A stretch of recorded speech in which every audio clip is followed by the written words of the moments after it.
எம்ஜிஆர் பார்த்திருக்கேன், சிவாஜி, ரஜினியை பார்த்திருக்கேன், கமலை பார்த்திருக்கேன். இந்த மாதிரி ஒரு நடிகரை பார்த்ததே இல்லடா.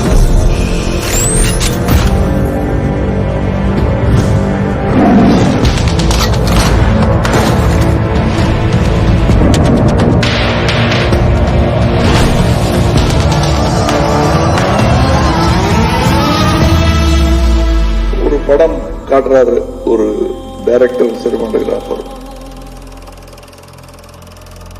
அவங்க கேட்கிறேன், அது யாரு அது அந்த ஆளு அப்படின்னு கேட்கிறேன். பிடிச்சிருக்கா? வெரி கான்பிடன்ட் வருவான் அந்த ஆளு அப்படின்னு. படத்து பேரு மீரா. அந்த இடம் அதுக்கு மேல முடியாது அப்படின்னு ஒண்ணு இருக்கும். அதுக்கு தாண்டி பண்ணிருக்காரு. நான் வந்து 25 டேஸ்ல 7 கிலோ வெயிட் போட்டேன், அப்புறம் வந்து டக்குன்னு ஒரு 5 கிலோ குறைச்சேன் அப்படிலாம் சொல்லிட்டு அப்புறம் ஐ படத்தோட ட்ரெய்லர் பார்த்தேன். நீ எல்லாம் வெளியே வந்து வாயை திறந்த விளக்க மாத்தாலே அடிப்பான்னு எங்க யாரோ சொல்ற மாதிரியே இருந்துச்சு.